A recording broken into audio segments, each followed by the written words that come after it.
At 14, you have two choices. Pay Apple $199 to fix your shattered iPhone, or spend $9 on a screwdriver kit and risk making it even worse. You choose the $9. You break the first replacement screen. You almost destroy the phone, but you try again. And that tiny decision eventually takes you from a kid repairing phones in his bedroom to building a repair company someone is willing to buy. Because the real money in phone repair isn't in replacing glass. It's in learning how to fix the problems nobody else knows how to fix. And the deeper you go, the more one broken iPhone can be worth. This is every level of an iPhone repair technician's career in America, from $0 in a bedroom to building a business worth serious money. If you like breakdowns of how careers actually progress, like and subscribe so you don't miss the next one. Level 1. The bedroom repair. You're 14 and you make $0, and technically your parents don't know you're doing this yet. You peel the shattered glass off with a suction cup and a guitar pick, watching a YouTube tutorial paused every 10 seconds. The adhesive under the old screen is stubborn, and you crack the replacement digitizer trying to pry it free too fast. You order a second one with money from your own savings because now you've spent more than the Apple Store quote and you have nothing to show for it.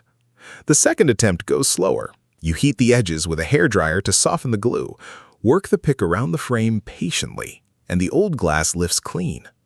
You disconnect the battery before you touch the screen connector because you read one forum post about a tech who shorted a board and turned a $40 mistake into a $400 one, and you don't want to be that story.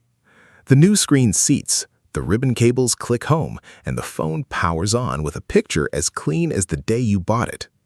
Your friend's cracked screen is next, for $25 in the cost of parts. Then his sister's, then a kid 2 grades up who heard about the deal. You keep the orders in a note on your phone instead of a spreadsheet because you don't know what a spreadsheet is for yet. None of this is a career. It's a kid who got mad about a $199 quote and found out the actual job wasn't that hard, just unforgiving of shortcuts.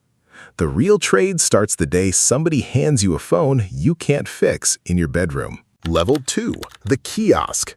You're 17 and you make somewhere between $10 and $15 an hour at a mall repair counter or a walk-in franchise storefront, the entry tier of the trade, whether you end up there through U-Break-I-Fix, CPR cell phone repair, or an independent shop.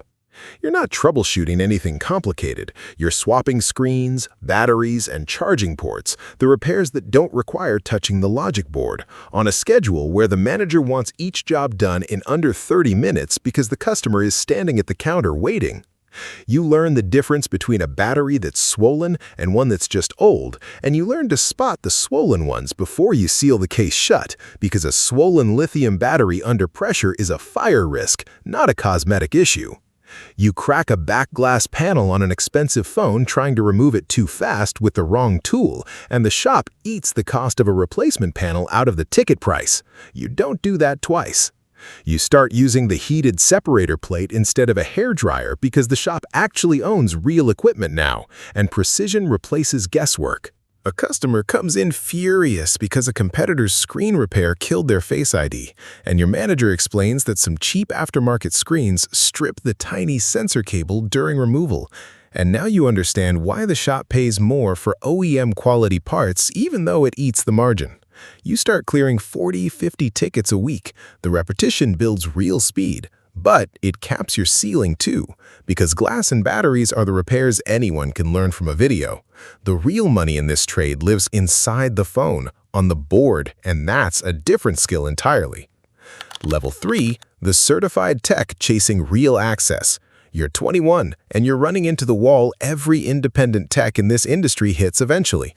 Apple controls the parts, the diagnostics, and the software pairing that makes a repair actually stick. You study for manufacturer and third-party electronics certifications and pursue what access exists, either through Apple's Independent Repair Provider program or its newer Self-Service Repair program, both of which promise genuine parts and documentation to outside shops.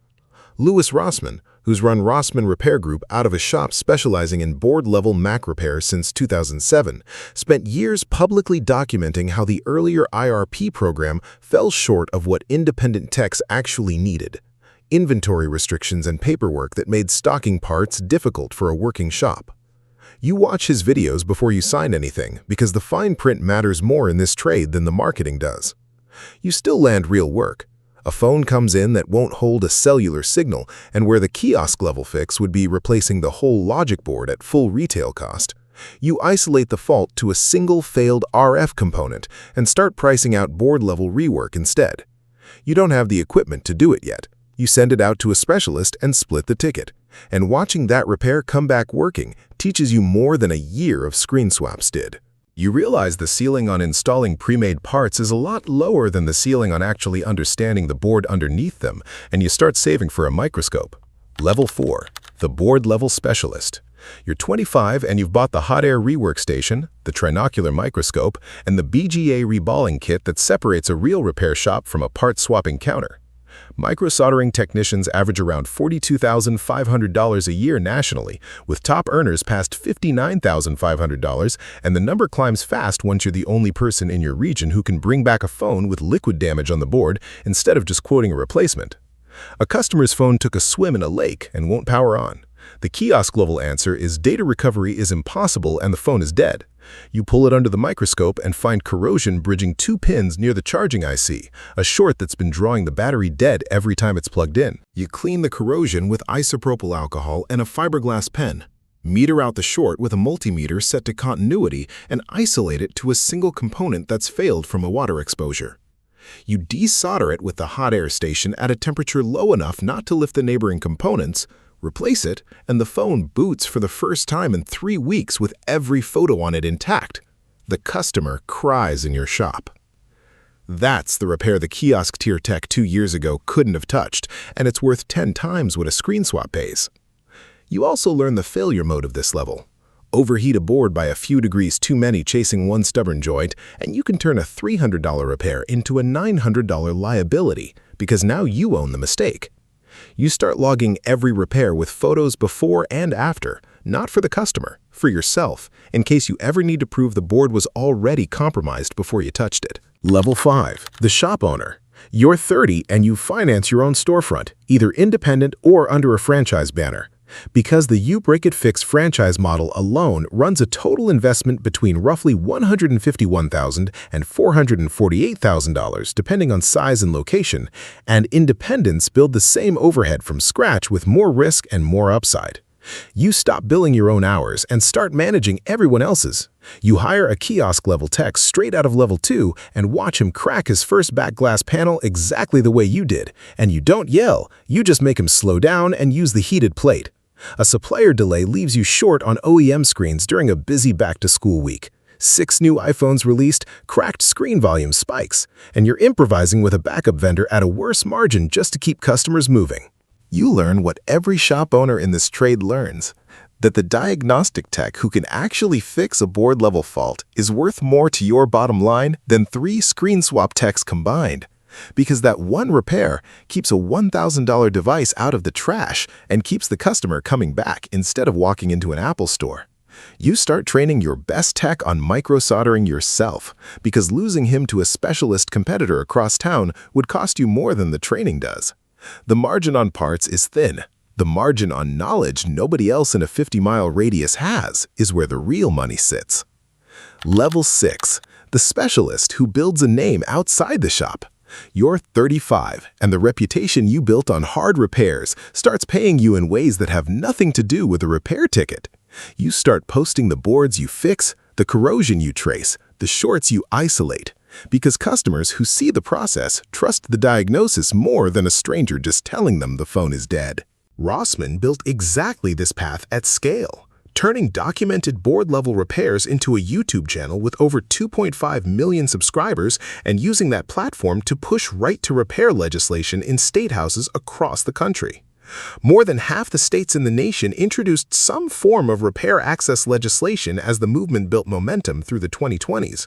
You don't need his audience to benefit from his fight. Every year, Apple's parts pairing and diagnostic access loosens even slightly. Every independent shop in the country gets a little more room to operate, and you know exactly whose testimony helped make that happen. You start teaching a weekend micro-soldering class out of your own shop, charging techs from competing repair businesses to learn the exact skill that makes your shop's board-level bay profitable. Because the knowledge is worth more shared at a price than hoarded for free. The shop's reputation stops depending on any single fix and starts depending on being the place other repair people send the boards they can't solve themselves. Level 7. The founder who scales past the counter. You're 40 and you're the one people write about instead of the other way around. You started with the same $9 toolkit at 14 fixing cracked screens for friends. And over the years, that small skill grew into something much bigger.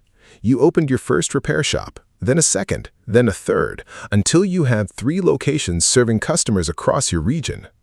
You stopped being the person behind the microscope and became the person building the business around the people who could use one.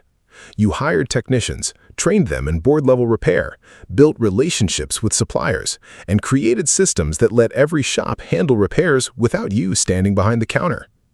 Eventually, a larger regional company noticed what you'd built. They didn't just want your storefronts. They wanted your technicians, your reputation, your customer base, and most importantly, the diagnostic expertise that took you years to develop. You sign the deal that folds your 3 stores into a regional platform.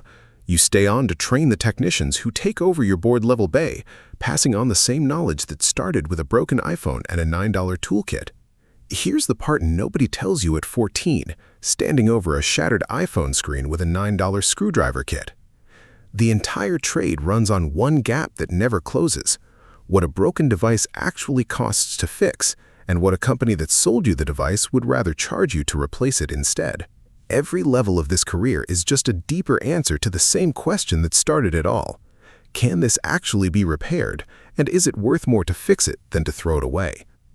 The kiosk tech answers that question for a cracked screen. The board-level specialist answers it for a phone that took a swim in a lake. The shop owner answers it for an entire market. And somewhere right now, a 14-year-old is standing over a shattered screen, staring at a $199 quote, deciding whether to just pay it or order the $9 toolkit instead. You already know which one actually pays off. You just don't know yet how far it goes.